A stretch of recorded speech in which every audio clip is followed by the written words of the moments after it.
status hearing. His attorney still working to appeal a judge's ruling denying Diddy bail. Denied it twice last week. The Bad Boy Records founder is being held by himself in a Brooklyn detention center, accused of running an enterprise of sex trafficking and forced labor. During a March raid, we all remember this, authorities discovered drugs, AR-15s, and an excessive amount of baby oil and lubricant inside of his home, 1,000 bottles of it. Former inmate and director and founder of Wall Street Prison Consultants, Larry Levine, joins me now. Larry, welcome to the show. Thanks for being with me. Glad to be with you. So this jail's conditions, have been described as dirty, notorious for mice, maggots, inmate violence, power outages. You spent 10 years in 11 different facilities, so you know what life is like for him right now. Take us behind the scenes. I was also at MDC Los Angeles. It's like a cookie cutter of the MDC in New York. So yeah, I do know. But he's sitting in the shoe. He's in the hole. And this guy is going through loneliness, anxiety, desperation.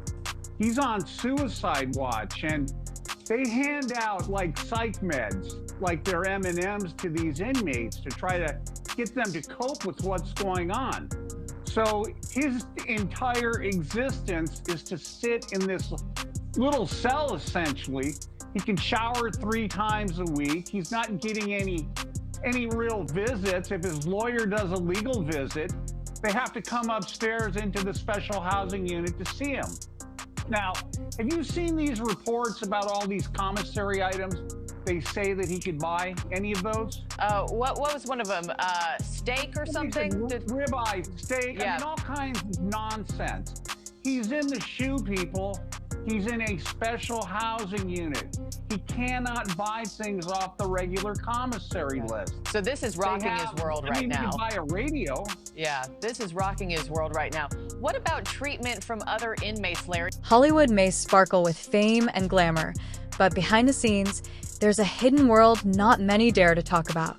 Beneath the red carpets and star-studded events lies a darker side where power, wealth, and influence can cover up a lot of secrets.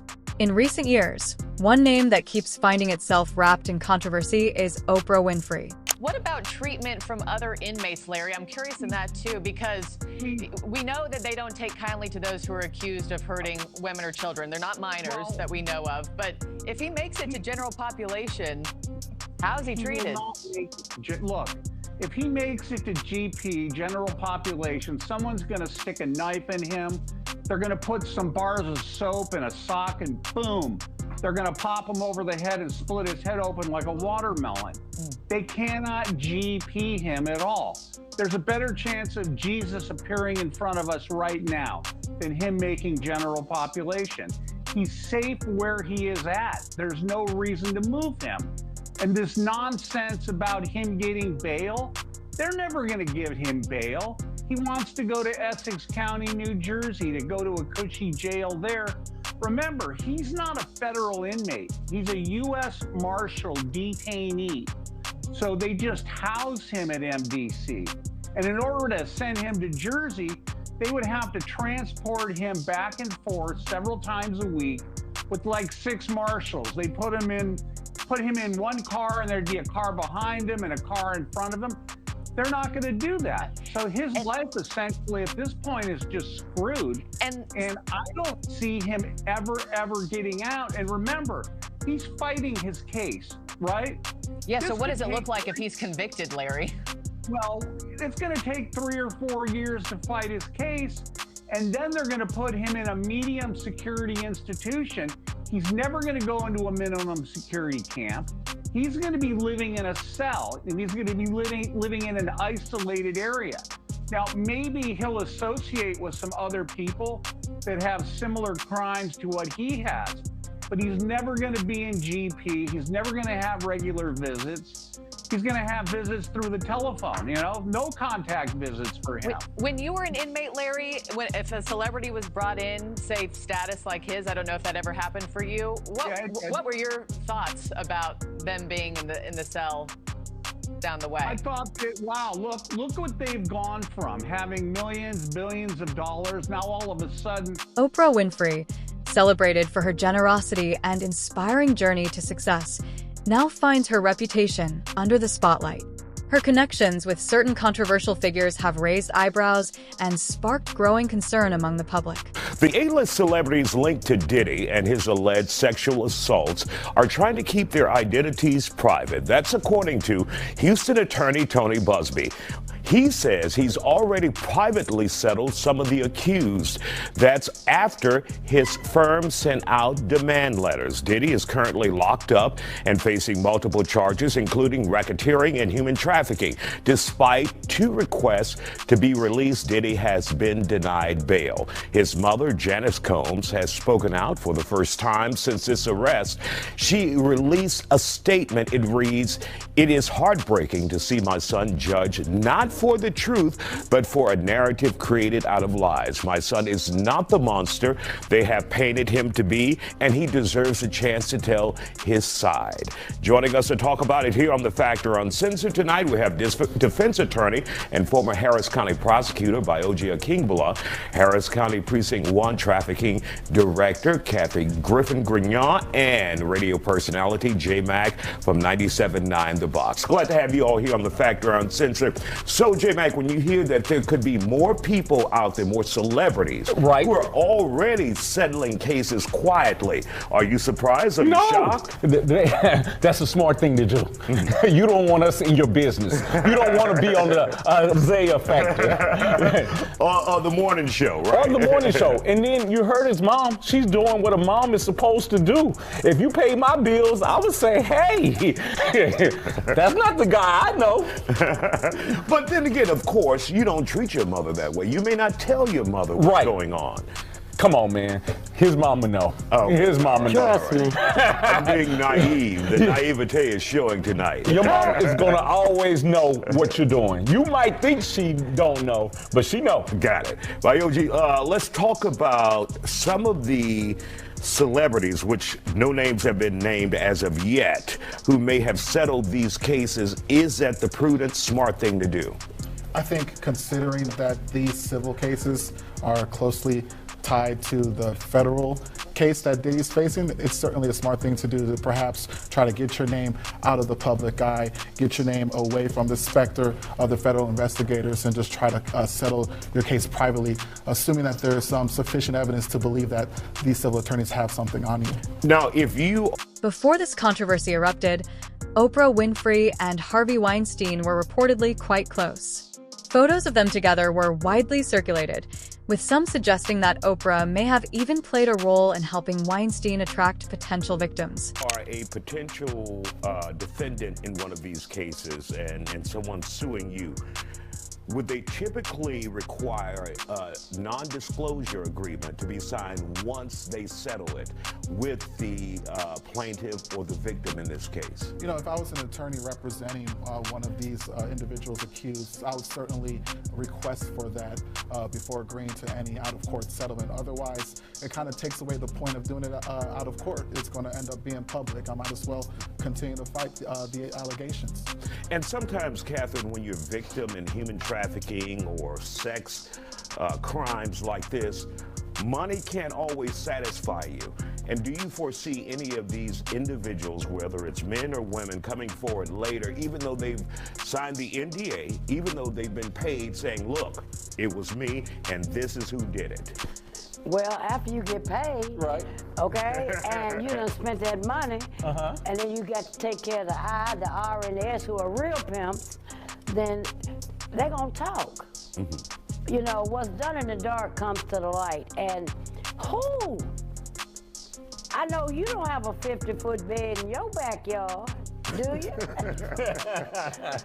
Don't assume too much. I'm just trying to tell you. But it's interesting because I was, you know, I've been following it, and today on TMZ, you know, it was stated that a celebrity that's bigger than P. Diddy. When the scandal finally surfaced, Oprah distanced herself from Weinstein. Instead of directly addressing her connection to him, she took a broader stance, saying, if we make this just about Harvey Weinstein, then we will have lost this moment. While some appreciated her effort to highlight the larger issue of abuse in Hollywood, others began to question her motives.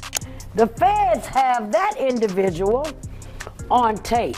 Now, it's a little different when you're doing civil suits, but when the feds come get you, they got a little something. And that's criminal. And that's criminal.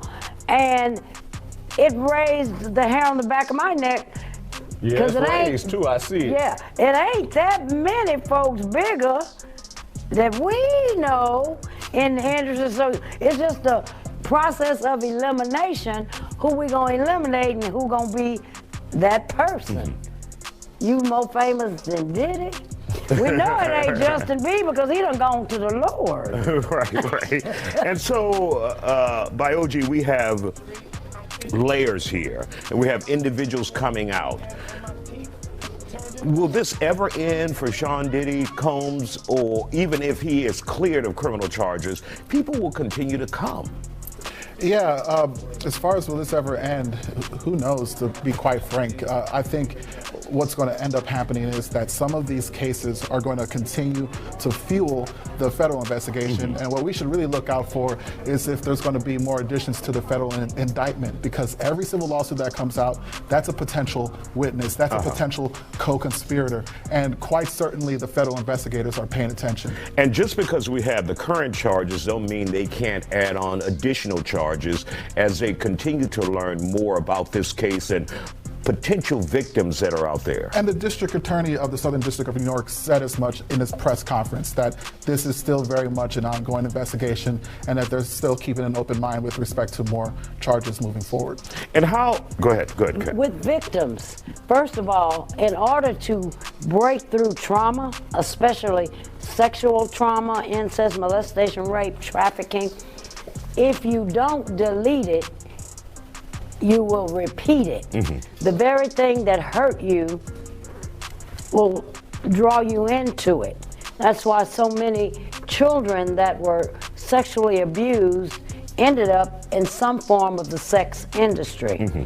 And the very thing you hate, you'll end up participating in. So it's highly probable that even though they might get paid, they're gonna say some things eventually in order to free themselves, because everybody's not looking for a paycheck. Everybody's not, because that pain is deep. P. Diddy's mama talking about how much pain she's in, but what about those victims that were drugged? And the children, there's no such thing as a child prostitute.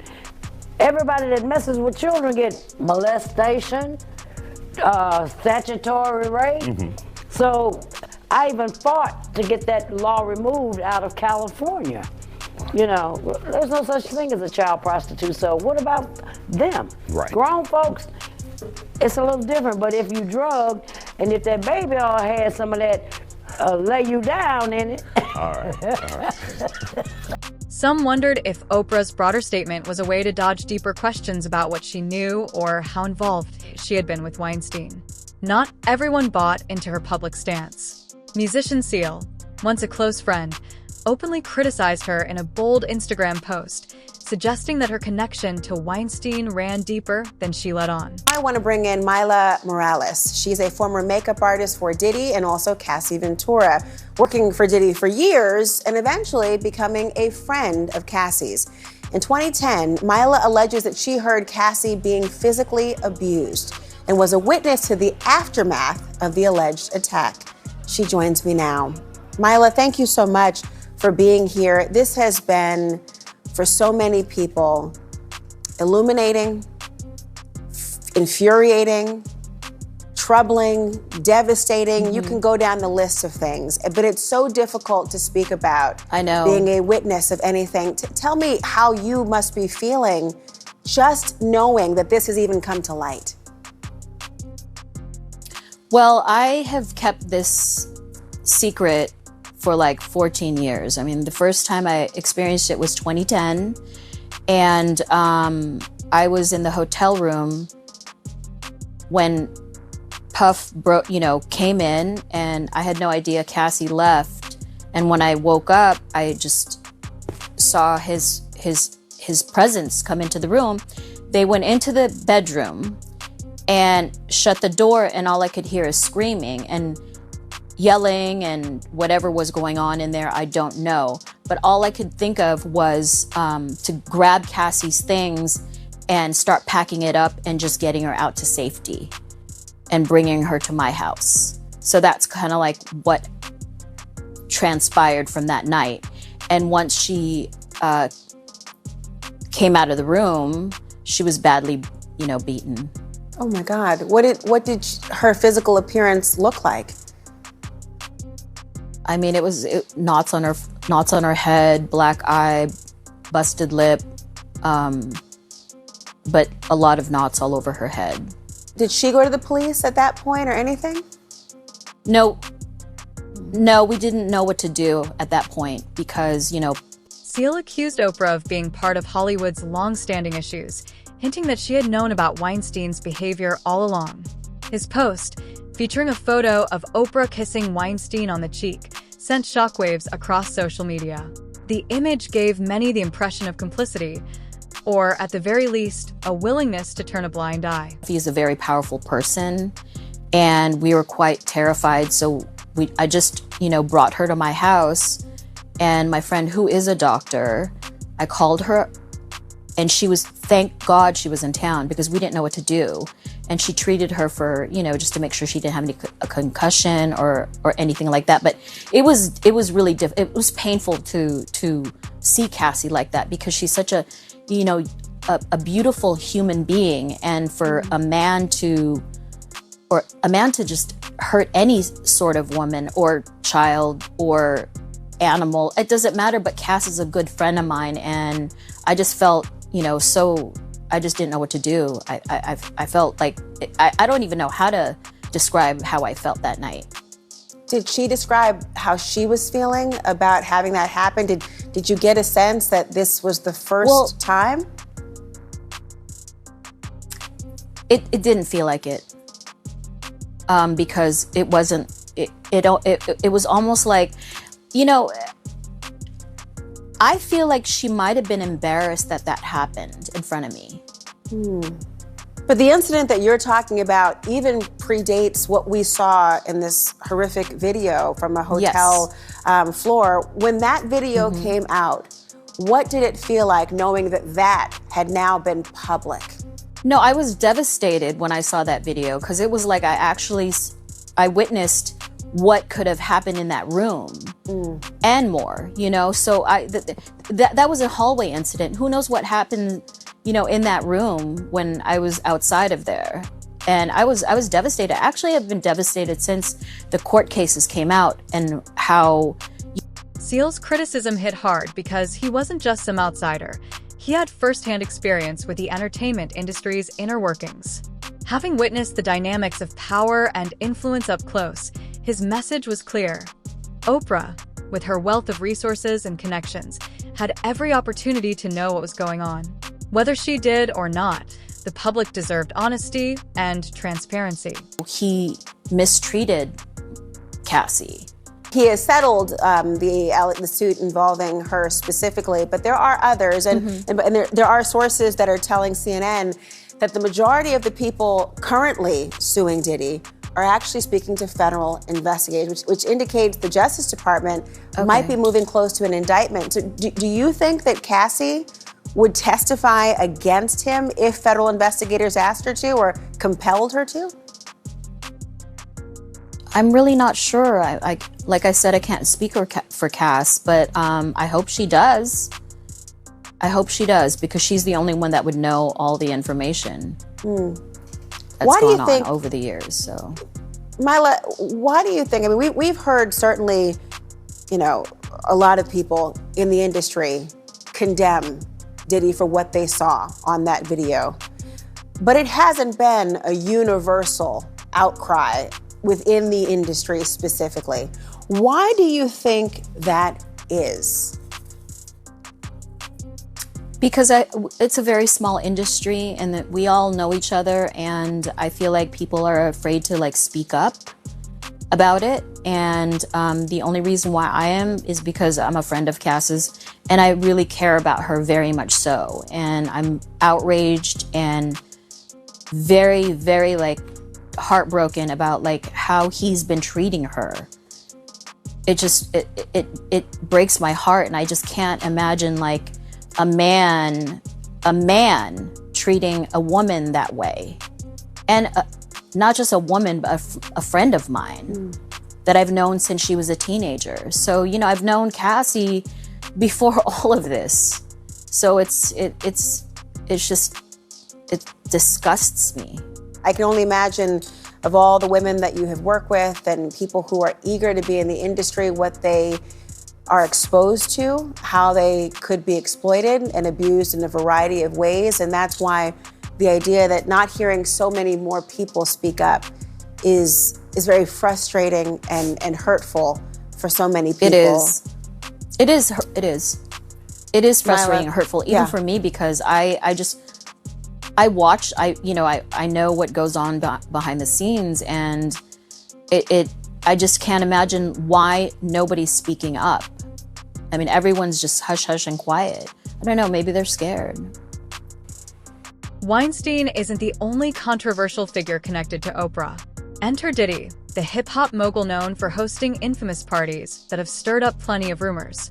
Oprah's presence at some of these events has raised questions, as stories about questionable behavior at Diddy's gatherings have floated around for years. While no direct allegations have been made against her, her association with powerful figures like Diddy only deepens the intrigue and fuels public curiosity. I think even the defense suggested in their filings that victim number one with respect to that sex trafficking charge is Cassandra Ventura. So people have been saying she could be the star witness. We have an update for court. As I said, I'm going to provide everybody updates as this comes in. First of all, Sean Combs has been brought into the courtroom. Apparently, he came in through the side holding cell door. He is wearing jail pants. He is wearing a T-shirt, and he was seen smiling and hugging his lawyers. So as we talk about Sean Combs, the rap mogul, the business mogul, fall from grace, to see him in an outfit like this, to see him in this environment is very, very different. And Ava, we have a question from YouTube as well. So anybody who has questions about the case, questions about what's happening today, please submit them on YouTube. This is from Lori Crabtree. Is there a statute of limitations on some of the video evidence found? Meaning, can you not introduce some of the evidence because it's time barred? Now, we know under the Mann Act that a lot of these allegations that go back in time. And Mann Act is sex trafficking, right? Right. Okay. A lot of these allegations that go back in time, you can still prosecute them. And so under that, a lot of the evidence that may be 10, 15 years old, we are able to still use that evidence in the court. Brian, one of the things I wanted to ask you about is I think there could be a discussion today about the defense's allegation that the Department of Homeland Security, to be clear, Department of Homeland Security, not the United States prosecutors, not the prosecutors from the Southern District of New York, but the Department of Homeland Security leaked that 2016 video of Sean Combs allegedly beating Cassandra Ventura. I say allegedly, but looks pretty, and he admitted what it is anyway. But the point is, if that becomes a topic of conversation today, how do you think that's going to shake out? Because they're saying we want an evidentiary hearing to find out who leaked it. The prosecutors have said it didn't come from us. What do you think about that? Well, I think it's a great idea. Anything you can do to try and circumvent what I think is a smoking gun in at least the case as it relates to, the character of this fella. I think it's a good idea for the defense. Try and get a little bit of a fishing expedition, going on in terms of who leaked it. More importantly, at some point in time, they're going to need to get a fair and impartial jury.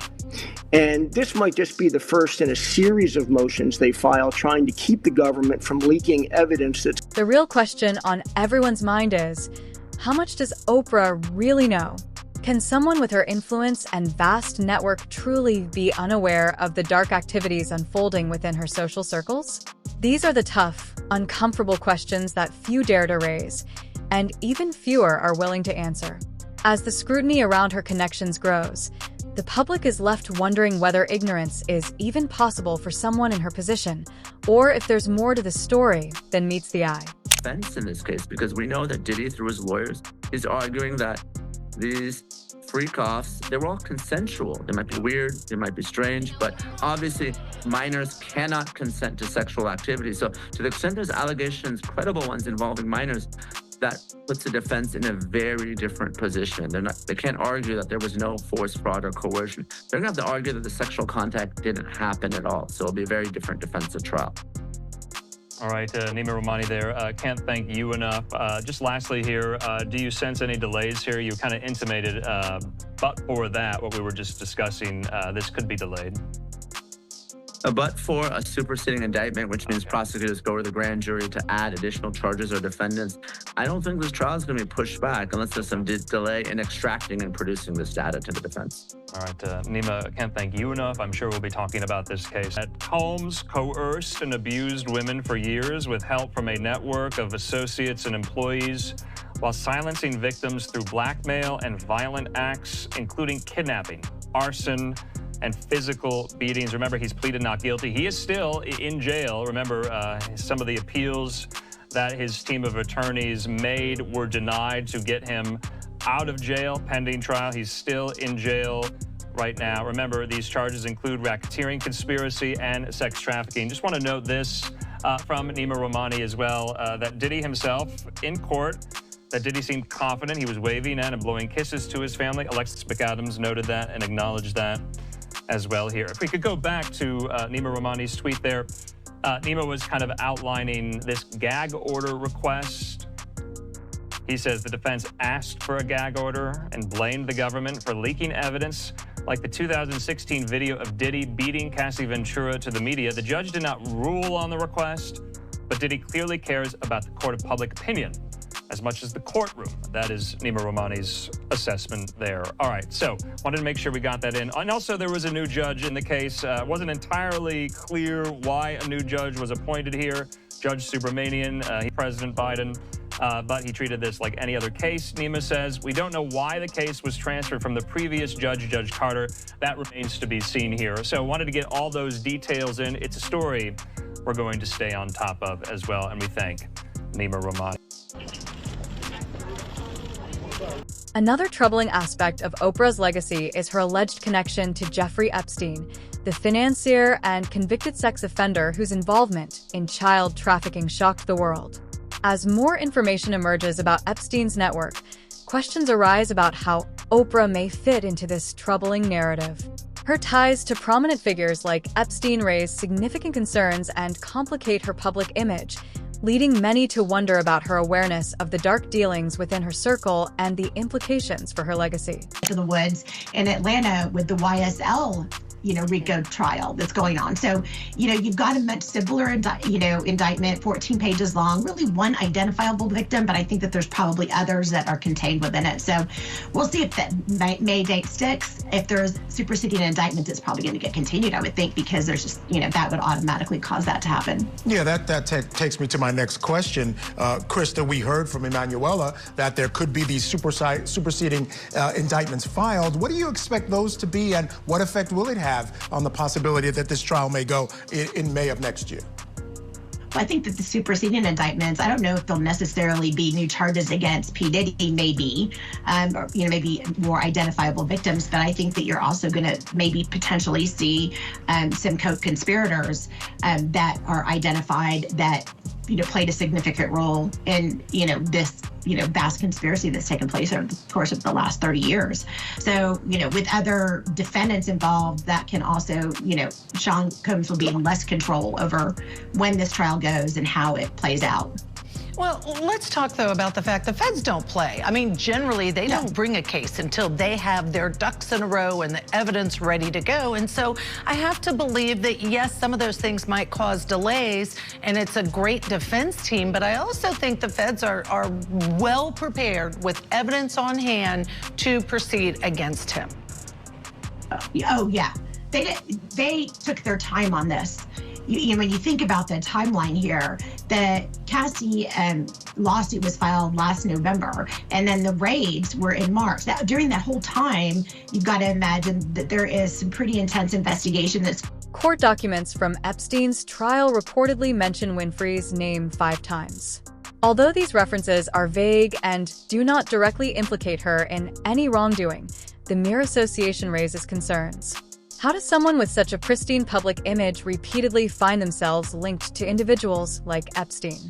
This connection has sparked intense scrutiny and speculation, leading many to question whether Oprah was truly unaware of the questionable behavior surrounding these high-profile figures. Again, so we have a lot of stuff that we're expecting to see, but kind of going back to a little bit of the evidence there. Now, I'm looking through this notebook right here, mainly because we're not allowed to have electronic equipment when we're inside that courtroom, so all of this was handwritten notes. So just kind of going over just some of the things that were happening inside that courtroom, you know, I'm sure you have already talked about it there, as far as just all the data that prosecutors and now have in connection to the case. So 96 electronic devices were seized across 3 different locations. That included Diddy's Miami home, his LA mansion, as well as all the devices that were seized whenever he went to the airport. Because as we all remember, when the search warrants were happened, he was actually boarding a flight with his twin daughters, including, and I believe Chance was there as well too, his 18-year-old daughter now,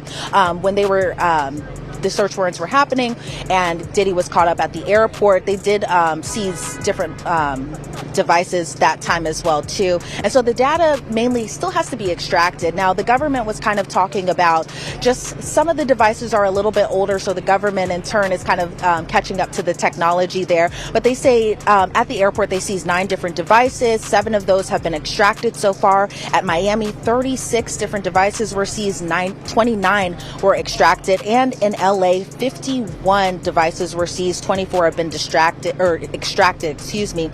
They say the 8 terabytes of data, that information could come about in the next 2 weeks or so, and they're working on the production, another production of the subpoena returns.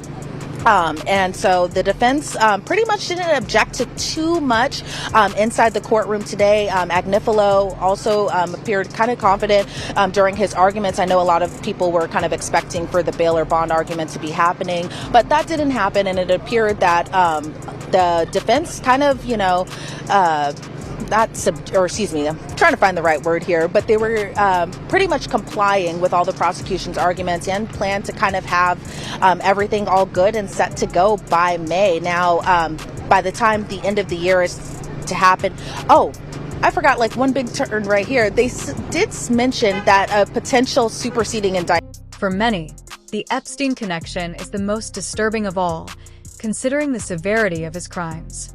Even a remote tie to his circle feels unsettling. Yet, despite these mentions, major media outlets remain silent. The narrative appears to be tightly controlled, with critical stories about Oprah rarely making it into mainstream headlines. This raises questions about the media's role in shaping public perception and whether there is a concerted effort to shield her from scrutiny. Could come. Now, obviously that hasn't happened yet, but the investigation is still ongoing. And so, we don't know a lot of information as far as what that could look like, but it appears that we could expect more charges to come later on, potentially by the end of the year. That is what we've been echoing a lot, that we wouldn't be surprised if there's a superseding indictment, and I don't know. I don't think that May date is going to stick if he's hit with additional charges. That's just my guess. Elizabeth Milner, thank you so much. Great reporting, and happy you got a chance to be in that courtroom and also lay out the scene for us as well. Really appreciate it. Thanks. Good seeing you. Thanks, Jesse. All right, so now we're going to break it down. I'm joined once again by our general counsel here at Law and Crime, Elizabeth Vulai, but also I am joined by criminal defense attorney Nima Rahmani. Good to see you. Thanks so much. Happy to have you both here. Nima, I'll start with you. I mean, the idea of a May 2025 trial date, and we talked about it before on the show, that Sean Combs, if he thinks he's going to be locked up, obviously wants to go to trial as soon as possible. I get it. He's kind of putting the prosecution's feet to the fire. But you heard Elizabeth, terabytes of data, all this to go through, a production schedule. This really going to happen in May, this trial? Probably not, but Diddy's lawyers may want to jam up the government if they think there's any chance they're not ready in terms of presenting the electronic evidence or getting their witnesses lined up. It may be part and parcel of the defense's strategy to push this case to trial as quickly as possible. Obviously, we know Combs is in custody, so there's really no point for him to wait. We know that the defense case is going to be limited. When Judge Subramanian asked for a time estimate today, The prosecution gave 3 weeks. The defense only gave 1 week, which means that they're going to base this case mostly on cross-examination. So what they probably want to do is push this case as quickly as possible, because we know under the Speedy Trial Act, unless they waive time or time is excluded, the government technically has to get this to trial within 70 days.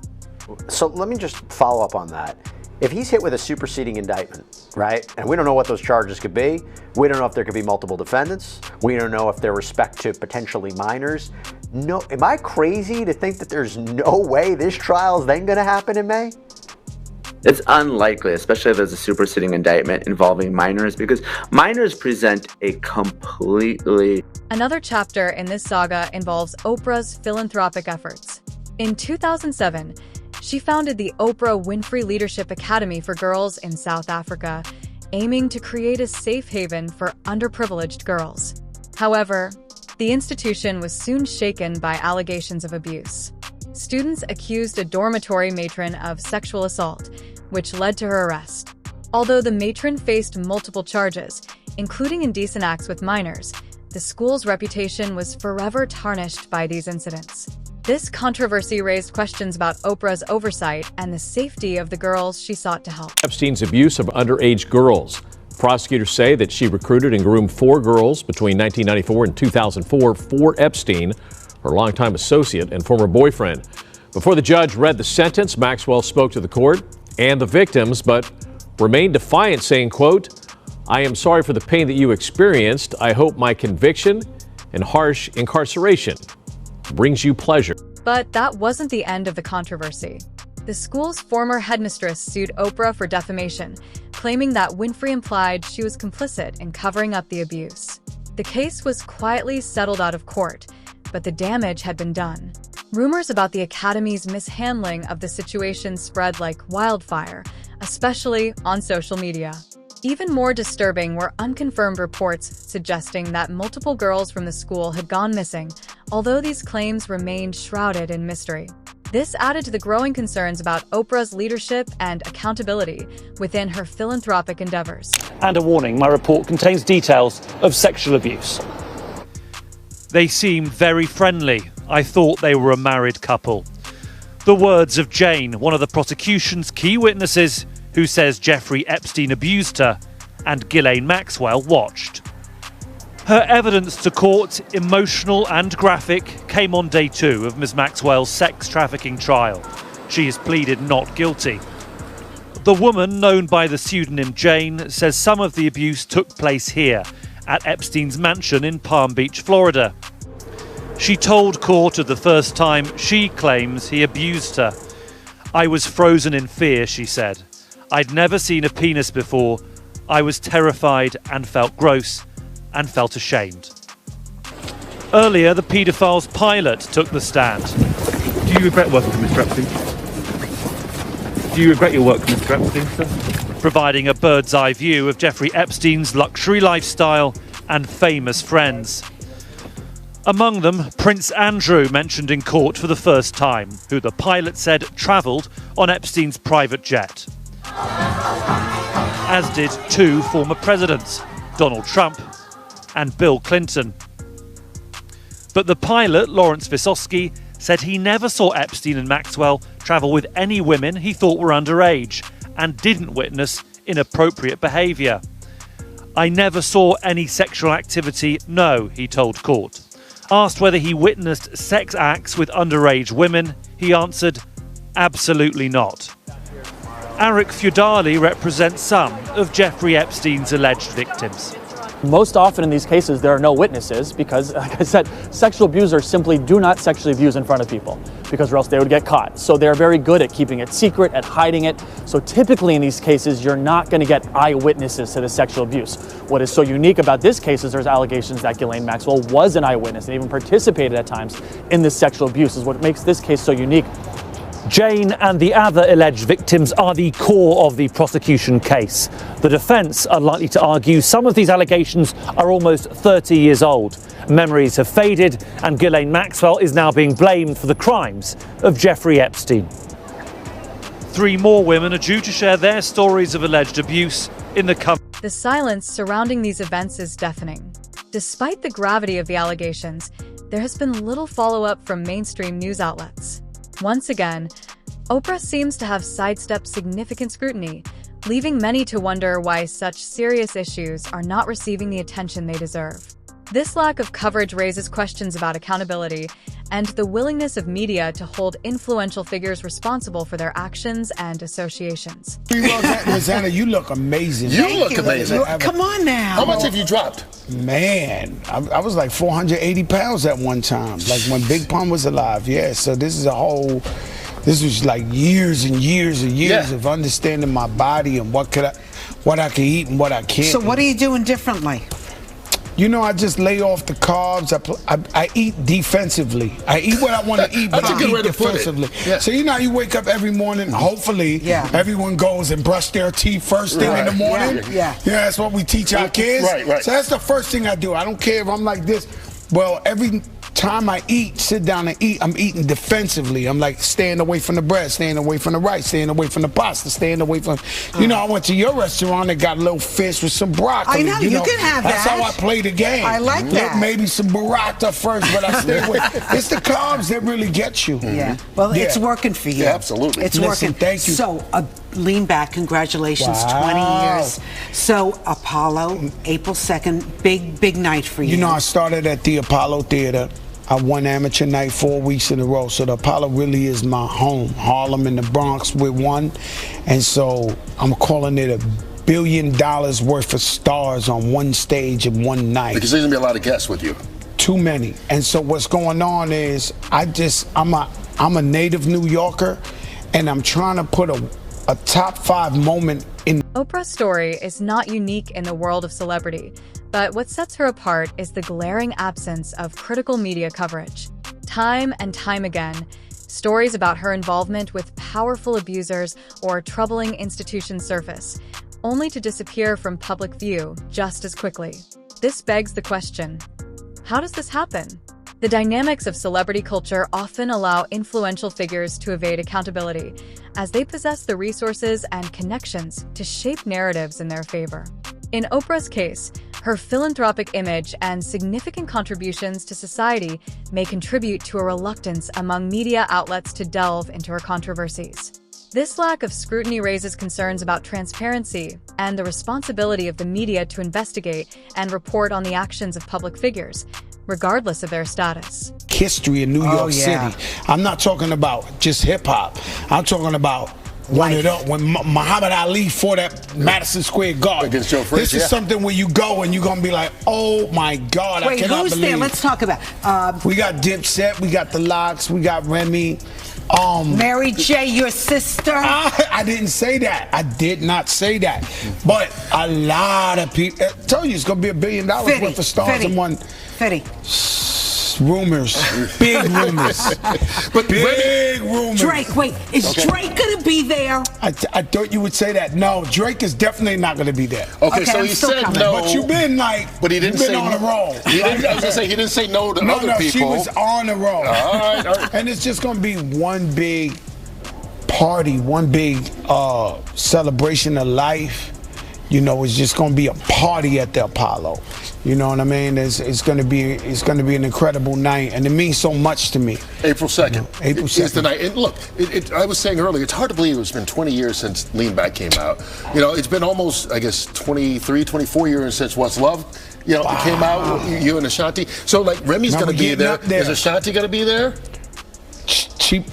There's a possibility. Okay, so far you guys are on a roll. Well, this is what I want to know, though, because I'm trying to think. I gotta go gambling with you guys. You got to put the Terror Squad back together. And I know you lost, Big Pun and your boy Raul. You've lost some members, but you got to put back together. I don't know if it's for one night only or for a tour. For all us old people who need one more night to go out and see you guys. Well, you're gonna see us all on stage on the 2nd. You know what I mean? Tone Sunshine, Remy Ma. I'm trying to get. So there will be a reunion. That night. We a tight family. We're one of the most loyal, tightest families in hip hop.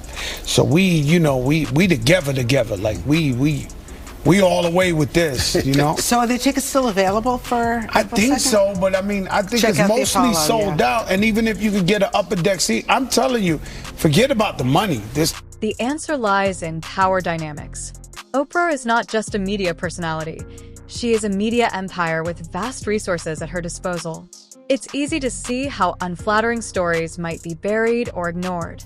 Journalists and news outlets may hesitate to publish pieces that could alienate one of the most influential women in entertainment. After all, who wants to pick a fight with Oprah? This environment creates a shield around her, allowing her to maintain a positive public image while significant controversies linger in the background.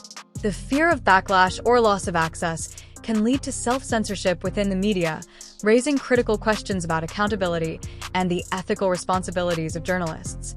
In a landscape where power and influence often dictate narratives, the public deserves transparency and honesty, regardless of a figure's stature. Even have nothing to do with the price of a ticket. This is somewhere you need to be. If you love hip-hop music, you're a New Yorker, you want to dance in the aisles, we're going to tell Apollo, yo, don't be so strict. Let them dance. Let them have fun, because it's going to be an amazing night. So, Joe, meanwhile, you got a lot of stuff. Why fight the time when you can rewind the time? Yeah, what's going on? What'd you bring us? I mean, this is men's grooming. You take care. You and your sister always. Why us guys? When your wife says she wants you to go great, she's fixing you up. Okay? She don't want you out there looking your very best. So we say, why fight the time when you can rewind the time? Why look 53 when you can look 40? Why look 43 when you can look 30? And so this is ammonia free, so this doesn't break nobody out. This is very healthy. So talk about it. I mean, like, this is specifically for beards. But beards and hair. Right. So I mean, you're not just going and doing hair dye and trying to put on your. We got. Yeah. No. This brings you back. Like, I'm saying other people, like, normally you have to go to the store, you get hair dye and try to put it on your beard. This is made specifically to go on your beard. Yeah. Oh no, this is Italian. This is Italian hair color, brother. This is the best thing. We call this the Rolls Royce of hair grooming, and it's available at Sally's and Amazon.com. But mostly, it gives you that glow back. You know, you feel. I got a friend. His hair was all the way white. He never dyed it. Never thought of it. So I used him like a guinea pig. I said, "Yo, sit down." Man, that man walked out that place 10 minutes later. He called me like, "I'll never be white again." Oh my God, the compliments I'm getting. This is amazing. Like, you know, that's what this is about. I love it. You know who may need this? Who? Diddy. His hair may go white. Yeah. I know that you guys are somewhat friendly. No. I didn't say no. Yeah. I know Diddy 30 years. I'm just praying. It's a very sad situation. I don't know enough about it. That's as far as I could go. I stood up last night, maybe 4 hours, praying for him and his kids. His kids, I know them all their life. So, I'm just praying for everybody. Have you had a chance to talk to him at all since this has been? Nah, very sad occasion, no. What about I know what you guys know. Yeah. What about our girl Wendy Williams? Because I know you were tight with Wendy too. She used to always tell me, "You always go to Rosanna's show. This, that." Rosanna, she got Fat Joe in her back pocket. And so she was like, she would always tell me, "You always go to Rosanna," but I'm praying for her too. I know what you know. I was in contact with her, and then everybody got cut off. Yeah, we got cut off, right? Yeah. We got to wait for her to call you back, but there's no way to check up unless, I guess, we go through Wanda. Maybe. It's sad in life to see something like that happen to somebody who's so intelligent, powerful. She had her own production company. Like, that's the last thing you would think that can happen to somebody like that. And so I'm praying for her as well, and her family. It's the reality of life, sadly, which is why you got to try and enjoy every moment you can. That's what we do. April 2nd at the Apollo. Theater. There you go. Standing room only. And who knows who's going to show up with Fat Joe? It says Fat Joe and friends. He knows a lot of friends. Oh no, it's going to be legendary. I can't wait. It's going to be. I'm going for top 5 New York history. We may have to hit you up for tickets here. I think so, Jim. We may have to be some of your friends. Y'all be in the house. All right, we appreciate you. Thank you, Jim. Man, you look good. Thank you so much. Thank you, brother. Your office was the office that had been prosecuting Jeffrey Epstein before he died in custody. I have not read your detention memo yet. It's the first thing I'm going to do after this ends. But does the memo address, or is your office concerned with Combs' safety in custody, given what happened with Epstein? So we are concerned with anyone's safety whenever they are detained prior to trial. It's part of our obligations to keep people safe as well.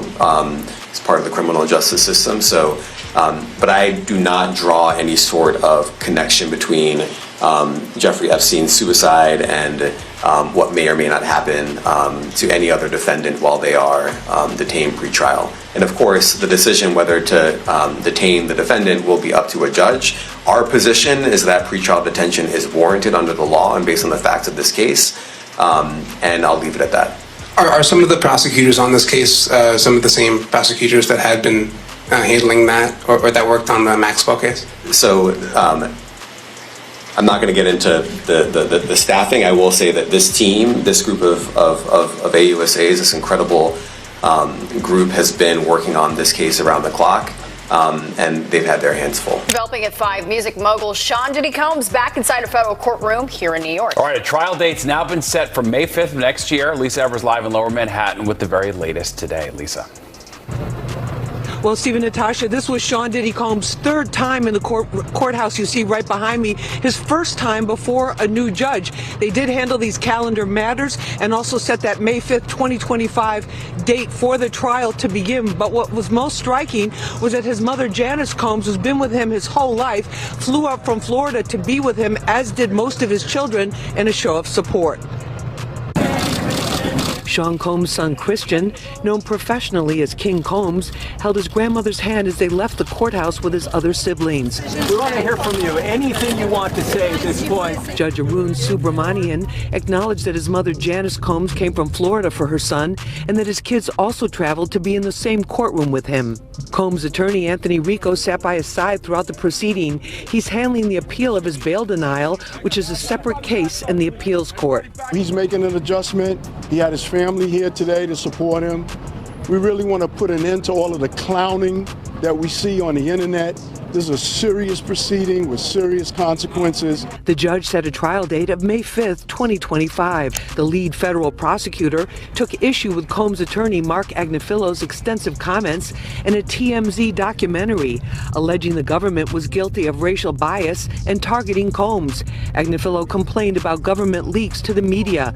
The result was a mutual gag order. I made a request for the judge to issue what we call the gag order. And the judge is going to issue it on a reciprocal basis. So I'm not going to say anything that I didn't say in my papers and in court. Women's rights attorney Gloria Allred represents some of the accusers of Combs in civil cases and spoke outside the court. It's challenging because for many of them, remembering what they allege he did to them is triggering and traumatizing. Now, a date of December 18th was set for the next status conference. For now, Combs is back at MDC. He's been denied bail twice. His last hope of getting out before that May 2025 trial date beginning is for the appeals court to reverse the bail denial, and that could happen anytime within the next couple of weeks. We're live here in front of the courthouse. Let's check in with Teresa Priolo. She's been outside most of the day here. Teresa, what was it like out here? There were so many people out here, Lisa. As you know, you were out here as well. P. Diddy is an international superstar, and so you have to imagine that this is a case that is bringing people from all over the world. We've seen local media here, national media, and yes, international media too, with also a huge showing among entertainment journalists. But we also saw today a lot of citizen journalists that were out here as well. People who grew up on Diddy's music, whose albums were the soundtrack of their lives, and they just told me that they feel like they needed to come down here and to just catch a glimpse of it all. Of course, we know that Diddy remains behind bars at Oprah Winfrey's legacy is marked by immense success and undeniable influence. She has touched millions of lives through her shows, philanthropy, and media presence. However, the darker aspects of her associations with figures like Weinstein, Diddy, and Epstein cast long shadows over her reputation. Her ability to avoid public accountability raises questions and fuels speculation. As the media landscape continues to evolve, the impact of her connections on her public image will remain a topic of debate.